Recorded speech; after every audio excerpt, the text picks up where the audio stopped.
আমি ভিউ দিয়ে খাই না, ভাইরাল হওয়ার কোনো ইচ্ছেই আমার নাই। যে সে মানে থ্রিসাম টাইপের কাজ করারও চিন্তা করে। হ্যাঁ, প্রত্যেকটা মানুষের ঝামেলা ওই একটা মেয়েকে নিয়ে। কিন্তু এতদিন পরে এসে আমি কেন নায়িকা হতে চাইবো? আচ্ছা, আমার হচ্ছে প্রথম যে অভিযোগ সেটা হচ্ছে টিম মেম্বাররা সবাইকে একে একে আসলে টিম থেকে বাদ দিয়ে দেওয়া হচ্ছে, বিশেষ করে যারা আগের মেম্বারগুলো ছিল। হ্যাঁ, তো সেই কারণটাও আমি বলেছি। মোনালিসা হেভি ফ্লো 15 পিস প্যাকেটের সাথে 8 পিসের একটি প্যাকেট একদম ফ্রি।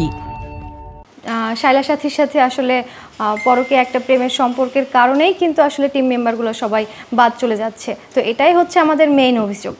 আর দ্বিতীয় যে অভিযোগ সেটা হচ্ছে যেসব মেম্বারগুলোকে বাদ দিয়েছে তাদের কাউকেই কিন্তু সেভাবে ও পেমেন্ট দিত না। প্র্যাঙ্কিং চ্যানেল কিন্তু অ্যাকচুয়ালি দুইটা, একটা হচ্ছে প্র্যাঙ্কিং ইউটিউব চ্যানেল আর একটা হচ্ছে প্র্যাঙ্কিং প্রোডাকশন হাউস।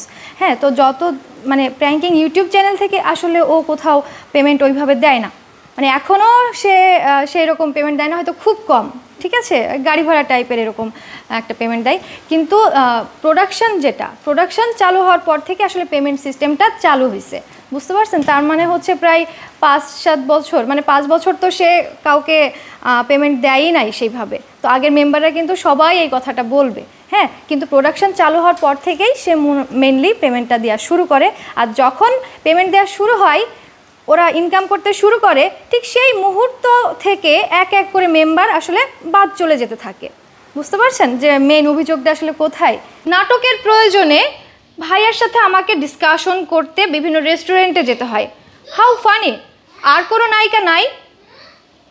আর কোনো নায়িকা কি প্র্যাঙ্কিংয়ে নাই? বা আর কোনো নায়িকার সাথে নাটক নিয়ে ডিসকাশন কাজ হয় না? কেউ প্রথম দিকে ও শর্ত দিত যে ওর চ্যানেলেই কাজ করতে হবে। হ্যাঁ, কিন্তু পরবর্তীতে ওর চ্যানেলে কাজ করতে হবে, প্লাস হচ্ছে তখনও পেমেন্ট দিত না, ঠিক আছে? তো একটা মানুষ তো আসলে বিনা পেমেন্টে এক জায়গায় আটকা থাকবে না, যার কারণে কিন্তু সাব্বির আর্নব বাদ চলে গেছে, শাহেদ বাদ চলে গেছে, বুঝতে পারছেন? তো তারা কিন্তু এই পেমেন্টের কারণেই বাদ চলে গেছে। এখন অবশ্য মনে হয় ও আর এই রেস্ট্রিকশনটা রাখে না, এখন সবাই টিমের বাইরে কাজ করতে পারে। আচ্ছা, এটা আমি ক্লিয়ার করি। ও সম্পর্কে আমার মামার শালা হয়, মানে আমার বড় মামির আপন ভাই। হ্যাঁ, তো সেই হিসেবে সে আমার মামা হয়। আর সে আমার ক্লোজ কেন? কারণ সে আমার নানি বাড়িতে ম্যাক্সিমাম টাইম থাকতো। সে কিন্তু বলছে যে না, আমি হচ্ছে বোনের বাসায় খুব কম গেছি, বা যতটুকু যাওয়া দরকার গেছি। আসলে তা না, একটা বোনের বাসায় সিম্পলি যারা যাওয়া আসা করে সেরকম না। সে তার ছুটির টাইমটা, বিশেষ করে ধরেন কলেজ হোক বা স্কুল হোক, ঠিক আছে, তার ছুটির পুরো টাইমটা সে হচ্ছে আমার নানি বাড়িতে থাকতো, মানে তার বাড়িতে থাকতো না। সে কিন্তু পড়াশোনাটা বাড়ির বাইরে করেছে, মানে যশোরে, ঝিনাইদহ এরকম জায়গায় করেছে, ঠিক আছে? তো তার পুরো টাইমটা আমার নানি বাড়িতে কেটেছে। তাহলে বুঝতে পারছেন, মানে আসলে তার বোন একা তো, আর তারা 2 ভাই বোন। আর নানি বাড়িতে আমিও পড়াশোনা করতাম থেকে, তো যার জন্য ও নানি বাড়িতে থাকতে ভালো লাগতো। তো ওভাবে করে আসলে আমরা একসাথে বড় হয়েছি। হ্যাঁ, প্রথমে ওর একটা গার্লফ্রেন্ড ছিল, তো গার্লফ্রেন্ড হচ্ছে মারা যায়, সুইসাইড করে ওর কারণেই, মনোমালিন্যের কারণে। তারপরে আমি ওকে অনেক সান্ত্বনা দিতাম, ঠিক আছে? পরবর্তীতে ক্লাস 6, 7, 8, 9, 10, ক্লাস 10-এ গিয়েও আমাকে একটা জিনিস বোঝানোর চেষ্টা করে। কি বোঝানোর চেষ্টা করে? সেটা হচ্ছে আপন মামা ছাড়া আদার্স মামা হইলেও আসলে তাদের সাথে বিয়ে জায়েজ, ঠিক আছে? এই জিনিসটা বোঝানোর চেষ্টা করে। পরবর্তীতে হচ্ছে ডাইরেক্টলি ও আমাকে প্রপোজ করে। হ্যাঁ, এবং এটা নিয়ে আসলে বাসায় একটু ঝামেলাই হয়। তো তো এই জিনিসটা আসলে তখন থেকে প্রায় 10 বছর ও কিন্তু আমাকে বিভিন্নভাবে ডিস্টার্বও করেছে, বা হচ্ছে কি যে আমি কারোর সাথে সম্পর্কে যেতে চাইলে সেগুলো ভেঙেছে, ঠিক আছে? দেন হচ্ছে কারোর সাথে বিয়ে করতে চাইলে সে বিয়েও ভেঙেছে। তো এরকম প্রবলেম করেছে। বাট ওর সাথে আমার যে সম্পর্কটা সেটা হচ্ছে এই যে ছোটো থেকে বড় হয়েছি, যার জন্য ফ্রেন্ডলি একটা সম্পর্ক কিন্তু ছিল। মানে একদম হয় না যে হ্যাঁ তুমি আমাকে প্রপোজ করছো, ওকে তুমি বাদ, আর কোনো দিন কথা বলবো না, এই টাইপ না। যেহেতু সে আমার রিলেটিভ, সেহেতু এই যে ফ্রেন্ডলি একটা সম্পর্ক ওর সাথে আমার সবসময়ই ছিল, সেই প্রথম থেকে মানে শেষ পর্যন্ত। এটাই হচ্ছে মানে ওর দিক থেকে আসলে একতরফা ছিল যে জিনিসটা। একতরফা আপনাকে ভালোবাসতে? হ্যাঁ, আমাকে ভালোবাসতে, এবং আমাকে অনেক মানে বললাম তো, মানে প্রেশার ক্রিয়েট করারও চেষ্টা করছে, কিন্তু আসলে আমার ফ্যামিলিতে আর ও জগন্নাথ ইউনিভার্সিটিতে পড়তো তো, আর আমার ফ্যামিলির এক্সপেকটেশন একটু হাই ছিল, মানে ওরা আসলে ডাক্তার ইঞ্জিনিয়ার ছাড়া বিয়ে দিবে না। যদিও তখন তাহসানের গান টান লিখতো, মিডিয়া রিলেটেডই ছিল, কিন্তু আসলে আমার ফ্যামিলি ওগুলো মানে চাইতো না, আর আমিও আসলে চাইতাম না। প্র্যাঙ্কিংটা আমাদের বাসায় থেকেই চালু হয়েছে 5 বছর, কিন্তু আমার এই বাসায় শ্যুট হয়েছে এবং আমরা ওই বাসায় ছিলাম আগে, সামনের চৌধুরী গার্ডেনটা, ওই বাসায় শ্যুট হয়েছে। যদি আমার বাসায় থেকে শ্যুট হয় প্রথম থেকে, তখন তো প্র্যাঙ্কিংকে কেউ চিনতো না, তাহলে আমার যদি নায়িকা হওয়ার ইচ্ছা থাকতো বা হচ্ছে আমার যদি খুব সিরিয়াসলি মিডিয়ায় কাজ করার ইচ্ছা থাকতো, তাহলে তো আমি হইতেই পারতাম। আপনারা কি বলেন? আপনার তো শুরুতে বয়সও কম ছিল। হ্যাঁ, শুরুতে বয়সও কম ছিল, তা আমি হইতে পারতাম না। কিন্তু এতদিন পরে এসে আমি কেন নায়িকা হতে চাইবো? আর তাও আবার মিরাজের নায়িকা কেন বলেন? মিরাজ আমার কত ছোট। মানে একটা মানুষ যখন মিথ্যা কথা বলে, অন্তত একটু ব্রেন খাটিয়ে বলা উচিত। সে আসলে পুরাটাই মিথ্যা কথা বানিয়ে বলতেছে। এখানে ও অনেক মিথ্যা কথা বলেছে, আমি সব উত্তর দেখাই দিতে পারবো, ঠিক আছে? তো এটা ওই রকম একটা অনেক বড় একটা মিথ্যা কথা। এতদিন যার নায়িকা হওয়ার ইচ্ছা নাই, সে এখন কেন চাইবে বলেন? আচ্ছা, আপনার যোগাযোগটা বন্ধ হয়েছে আসলে হঠাৎ করে দেখি যে প্রায় 1 বছর সে আমাকে শুটে ডাকে না। তার সাথে আমার কোনো কিচ্ছু হয়নি, ট্রাস্ট মি, কোনোদিন কোনো ঝামেলা হয়নি, কিচ্ছু হয়নি। আমরা ট্যুরে গেছি, আমরা ঘুরতে গেছি, আমরা 300 ফিটে গেছি, আমরা মাওয়াতে গেছি, ঠিক আছে? হঠাৎ করে দেখি যে প্রায় 1 বছর আমাকে শুটে ডাকে না। আমি জানি না আসলে ও কেন শুটে ডাকে না। হ্যাঁ, পরবর্তীতে দেখি যে ওই 1 বছরের মাথায় টিম থেকে অনেক ধরনের অভিযোগ আসছে। হ্যাঁ, অনেক মেম্বাররা আমার কাছে একটা এক্সপেকটেশন নিয়েই ফোন দিচ্ছে তারা, যে আপু এরকম টিমে শাইলা সাথীর জন্য এই প্রবলেম হচ্ছে, এবং প্রত্যেকটা মানুষের ঝামেলা ওই একটা মেয়েকে নিয়ে। দেখেন, এখানে কিন্তু অন্য কোনো মেয়ের নাম আসছে না, কিন্তু ওই একটা মেয়েকে নিয়ে সবার ঝামেলা, ফোন আসতে শুরু করে। তখন আমি জিনিসটা রিয়েলাইজ করলাম যে আসলে তার মানে এটা আসলেই সত্যি। কারণ ও আমাকে শুটে ডাকে না কেন? ওর সাথে তো আমার কিছু হয়নি, মানে ডাকবে না কেন? মানে আমি সেটাই বুঝলাম না আসলে। ডাকে না এই জন্য, এই যে প্রেমটা আমার চোখে পড়বে। আর আমি ওকে একটা জিনিস নিষেধ করতাম, সেটা হচ্ছে টিমের কারোর সাথে প্রেম করবি না। ওর ক্যারেক্টার লিস্ট আমার কাছে আছে, আমি সবই জানি, ঠিক আছে? আমি এই জন্য ওকে বারবার ওয়ার্ন করতাম যে দেখ, তুই যা করিস কর, বাইরে কর, কিন্তু টিমের কারোর সাথে না। কারণ টিমের মধ্যে করলে একটা বিশৃঙ্খলা হবে, টিমের প্রত্যেকটা মেম্বার সেটা ফেস করবে, প্রবলেম হবে। হ্যাঁ, তো যার জন্য এটা না। মিডিয়াতে কি হয়, মানে একটা নাটক করলো শেষ, সিনেমা করলো শেষ, তাই না? মিডিয়াতে এরকম হয়, আমরা জানি, কিন্তু টিমে কেন ভাই? আমি এটাও ওকে বললাম যে মেয়েটাকে তুই টিম থেকে বাদ দে। তুই যদি প্রেম করিস, তুই প্রেম কর আলাদা করে, ওর ভরণ পোষণ দে, ঠিক আছে? কিন্তু তুই ওকে টিম থেকে বাদ দে। কিন্তু সে আসলে টিম থেকে বাদ দিতে চাচ্ছিল না। পরবর্তীতে আমি ভাবলাম যে তাহলে আমি কিন্তু বাড়িতে বলে দিব, ঠিক আছে? পরে ও বলতেছে ঠিক আছে তুই বল, তারপর দেখ কি করি। হ্যাঁ, এরকম বলে। আর ঠিক আছে, পরে আমি বাসায় বলে দিছি। আমাকে বললো যে শোভা, আমি সজীবের সাথে কথা বলেছি, তুই চিন্তা করিস না, হচ্ছে সাথীকে ও বাদ দিয়ে দিবে। 3-4 মাস ও টাইম নিতে চাইলো, ও বাইরে কাজ খুঁজে দিবে, দেওয়ার পর ওকে হচ্ছে বাদ দিয়ে দিবে, মানে বাইরে সেটেল করে দিবে ওরে, ঠিক আছে? বললাম ঠিক আছে। পরে সেই 3 মাস, এই যে আজকে 6 মাস, 8 মাস, 1 বছর, প্রায় 1.5 বছর হয়ে যাচ্ছে। মানে এই যে সবাই বলতেছে এতদিন পরে এসে কেন বললেন? আমি তো আমার মামা মানে সজীবকে একটা সুযোগ দিলাম যে হ্যাঁ ঠিক আছে, তুই ওকে বাদ দেওয়ার একটা টাইম নে। সেটাও কিন্তু সে নিল, কিন্তু সে বাদ দিতে পারেনি। কিন্তু এর মধ্যে ওই যে টিম মেম্বারগুলো আমার কাছে অভিযোগ করতো, সবাই বাদ চলে গেছে। তাহলে আমি কেন কথা বলবো না? কতদিন চুপ করে থাকবো? আর কেনই বা আমি মানে চুপ করে থাকবো বলেন? সেই যে বাচ্চাগুলো, ওরা কষ্ট করতো, কষ্ট করে আজকে এই পর্যন্ত আসছিল। যখন টাকা ইনকাম করবে, ঠিক সেই মুহূর্তে তারা টিম থেকে বাদ, ঠিক আছে? তারা যে এক্সপেকটেশন নিয়ে আমাকে ফোন দিয়েছিল যে আপু হয়তো বা ভাইয়ের সাথে কথা বলে কিছু একটা করতে পারবে, মানে সলভ করতে পারবে জিনিসটা, কিন্তু আমি আসলে পারি নাই। দেখেন, আপনি যার চাকরি করবেন, আপনি কি তার কোনো দুর্নাম জানলেও কিছু বলবেন? এটা হচ্ছে মেইন কথা। তো টিমের লামহার কাছে গেছে, লামহার সাথে যদি সজীব কিছু করে, লামহা আপনাকে বলবে? মিরাজ বা হচ্ছে কি সাকিব এদের কথা বলেন, এরা তো ওইখানে টিমে কাজ করতেছে, রেগুলার কাজ করছে। এরা বাইরে গিয়ে তো ওইভাবে কাজ করে না, ওরা তো টিমে কাজ করবে। তো এরা কেন সজীবের সম্পর্কে বলবে? ঠিক আছে? আরোহী মিমের কথা বলি। ও যদিও সজীবের ক্যারেক্টার সম্পর্কে সরাসরি বলছে না, কিন্তু আপনারা হয়তো শুনেছেন যে সে শাইলা সাথী সম্পর্কে কি কি বলেছে। এবার আপনারা হচ্ছে একটু বিবেচনা করেন যে শাইলা সাথী সম্পর্কে সে যা যা বলেছে সেগুলো আসলে কোন পর্যায়ে গেলে একটা মেয়ে করতে পারে, এটা আপনারা বের করেন, একটু চিন্তা করেন। মানে মানুষের মাথায় এইটুক ঘেলো থাকলেও তো মানুষ বুঝতে পারে, তাই না? মানে কেন একটা মেয়ের এত প্রভাব কেন হবে, মানে একটা মেয়ের জন্য সবাই টিম থেকে বাদ চলে যাচ্ছে, তারপরে তার হচ্ছে অন্যান্য নায়িকাদেরকে নিয়ে প্রবলেম, সে নায়িকারা বাদ চলে যাচ্ছে, নাজিয়া বর্ষাকে নিয়ে প্রবলেম, সে মেয়ে বাদ চলে যাচ্ছে, মানে প্রত্যেকটা মানুষ, সে প্রোডাকশন বয় থেকে তা হচ্ছে অ্যাক্টর অ্যাক্ট্রেস হোক, ডিরেক্টর হোক, প্রত্যেকটা মানুষের সাথে শায়লার সাথে প্রবলেম এবং শায়লার সাথে কিন্তু বাদ যায় না, বাদ যায় ওই মানুষগুলো। কেন বলেন? হ্যাঁ আমি শুনেছি সে বলেছে ক্যাম্পাসের বড় ভাই। আচ্ছা ক্যাম্পাসের বড় ভাই তো দিন রাত 24 ঘন্টা তার সাথে ঘুরতে হয়, মানে তাদেরকে রাত 2টা-3টার সময় 300 ফিট যেতে হয়, রাত ওই 1:30টার সময় হানিফ বিরিয়ানিতে যেতে হয়, লং ড্রাইভ, কক্সবাজার এগুলোতে যেতে হয়। আচ্ছা আর একটা কথা শায়লার সাথে বলেছে, সেটা হচ্ছে নাটকের প্রয়োজনে ভাইয়ার সাথে আমাকে ডিসকাশন করতে বিভিন্ন রেস্টুরেন্টে যেতে হয়। How funny! আর কোনো নায়িকা নাই, আর কোনো নায়িকা কি প্র্যাঙ্কিংয়ে নাই, বা আর কোনো নায়িকার সাথে নাটক নিয়ে ডিসকাশন কাজ হয় না? কেউ কিন্তু বলছে না। দেখেন এই যে পোস্ট, এই যে নিউজ, সব কিন্তু কমেন্টে 2-1টা কমেন্ট কিন্তু আছে যে ওদেরকে আমরা বসুন্ধরায় দেখেছি, হাত ধরে ঘুরে বেড়াচ্ছিল, ওদেরকে আমরা যমুনায় দেখেছি, ওদেরকে আমরা এই রেস্টুরেন্টে দেখেছি, মেট্রো রেল স্টেশনের নিচে দেখেছি। ঠিক আছে, এই যে কমেন্টগুলো আসছে এখানে কিন্তু অন্য কোনো মেয়ের নাম আসছে না, শুধুমাত্র একটা মেয়ের নাম আসছে, সেটা হচ্ছে শায়লা সাথী। কেন আরোহী মিম নেই? কেন অন্যান্য নায়িকারা নেই? বলেন একটা মেয়ের নামই কেন আসতে হবে?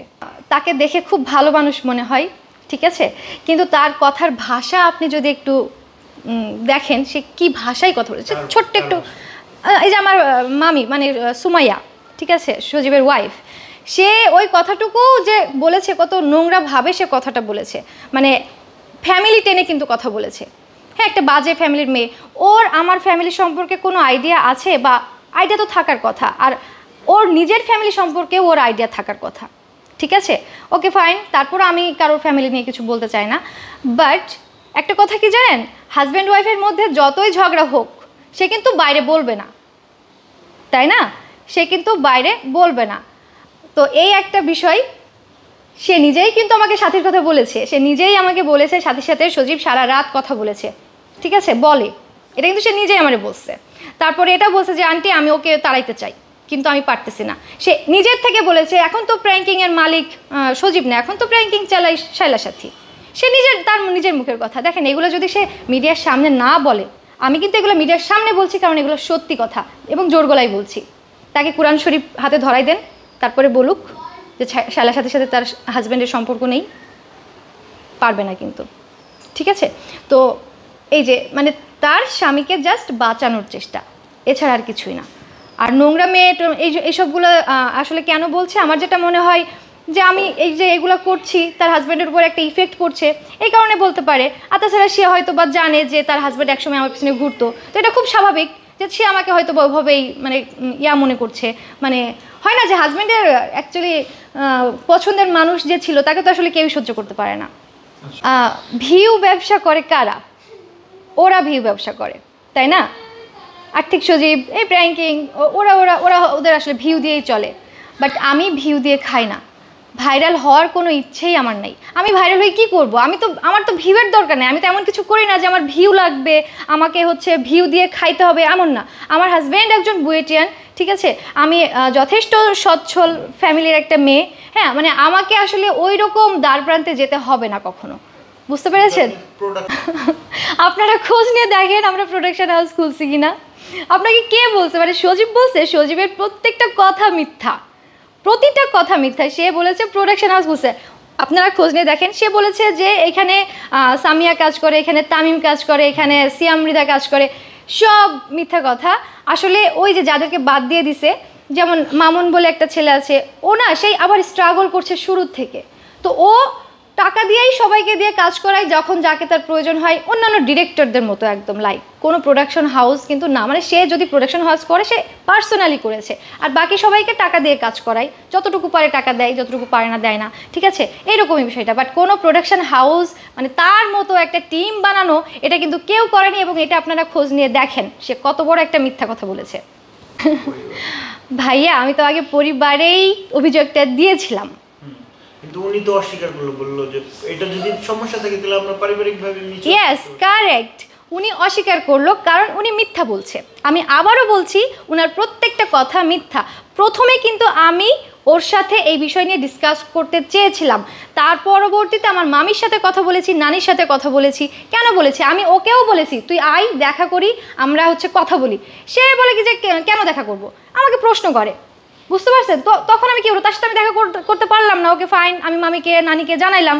তো তখন কি, তখনও তো ফ্যামিলিগতভাবে বসতে চেয়েছি আমি, তাই না? আমি তো আগে তো ফ্যামিলিকেই জানাইছি, তাদেরকে টাইম দিছি, তারপরে এতদিন পরে এসে আমি মুখটা খুলেছি। আর কি করব বলেন? এখন আমি আবার ফ্যামিলির কাছে কেন যাব? আমি তো ফ্যামিলির কাছে আজ থেকে 1 বছর 1.5 বছর আগে গেছি। আমার বড় মামা কিন্তু সজীবের দুলাভাই, ঠিক আছে? আমার বড় মামাও যে স্টেটমেন্টটা দিয়েছে সেটাও পুরোপুরি মিথ্যা কথা, আর সেটার প্রমাণ আমি আপনাদেরকে কি শোনাবো? যদি আমার নানার কথা শোনেন তাহলে কিন্তু আপনারা বুঝতে পারবেন। শোনাইতে পারেন? হ্যাঁ। হ্যালো, তুমি নানি বাসায়, তাই তো? একটু সাইডে যেতে পারবা? একটু সাইডে গিয়ে কথা বলুন, সবার সামনে বলো না, ঠিক আছে? আচ্ছা নানা, তুমি তো এখনো বেঁচে আছো, তাই না? তো তোমার সাথে বা তোমার ছেলেদের সাথে আমার মায়ের জমি জায়গা নিয়ে কি কোনো বিরোধ বা কোনো মামলা এগুলো আছে? অথচ তোমার বড় ছেলে জাহাঙ্গীর, ঠিক আছে, সাথে জমি জায়গা নিয়ে বিরোধ, ঠিক আছে, বিরোধের কারণে নাকি আমি আর সজীবের সাথে ঝামেলা, আমি নাকি সজীবকে ফাঁসাতে যাচ্ছি, বুঝতে পেরেছেন? অথচ জমি তো তোমার, তাই না? তুমি তো বেঁচে আছো, তাহলে এখানে জমি জায়গা নিয়ে বিরোধের কি আছে? আর পারিবারিক ভাবে তোমাদের একটা মামলা আছে, সেটা তোমাদের সাথে তোমার কাদের যেন ওটা অন্য লোকের মামলা, তাই না? তো সেটার সাথে তো আমার মা জড়িত না। হ্যাঁ, তাহলে তো সেইটার ড্রাইভার তো আমাদের না। তো সেই মামলা চালাচ্ছে কে বলো তো? তোমার বড় ছেলে জাহাঙ্গীর, ও কি একাই চালাচ্ছে সেই মামলা? সবাই চালাচ্ছে না?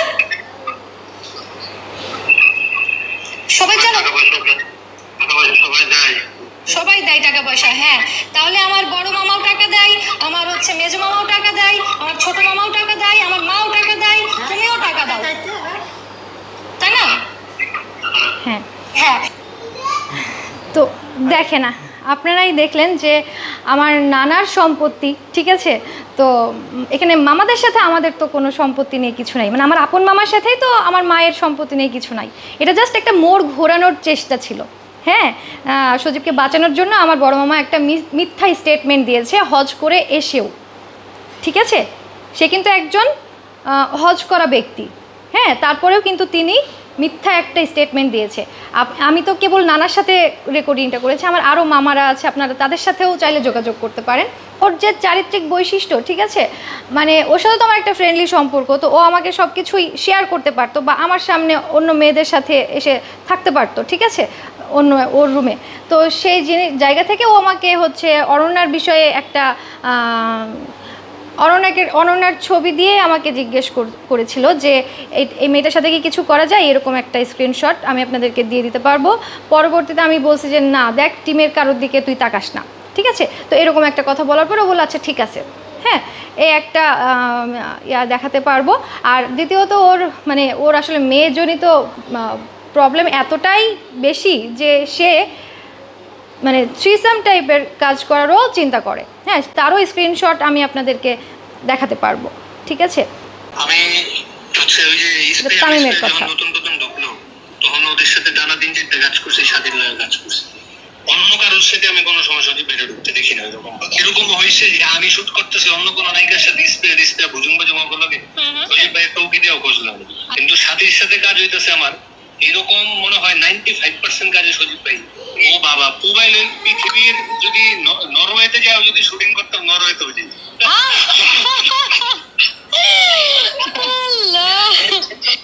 সাথীর পার্সোনালিটি সোজা বাংলা ভাষায় কইতে গেলে আমি প্র্যাঙ্কিং এ থাকা অবস্থায় অনেকবার অনেক মানুষকে কইছি সাথীর কোনো সম্বন্ধে ও অনেক গালি দিয়ে কথা বলছে, ওগুলো কেটে দেওয়া হয়েছে। লেভেলের কোনো মেন্টালিটির কোনো লোক তাকে প্র্যাঙ্কিং হয়ে যাচ্ছে স্যার। উনি ডিরেকশন দেয় না, ঠিক আছে, কিন্তু শায়লার সাথে প্রত্যেকটা শুটে সে উপস্থিত থাকে। আপনারা তামিমের কথা শুনলে বুঝতে পারবেন, মামুনের কথা শুনলে বুঝতে পারবেন, ফারুকের কথা শুনলে বুঝতে পারবেন, ওরা তো টিমে রেগুলার কাজ করতো, তাই না? তো একটা মানুষ অন্যান্য শ্যুটে কিন্তু যায় না, বাট সে শায়লা সাথীর শ্যুটে অলওয়েজ যায়, অলওয়েজ।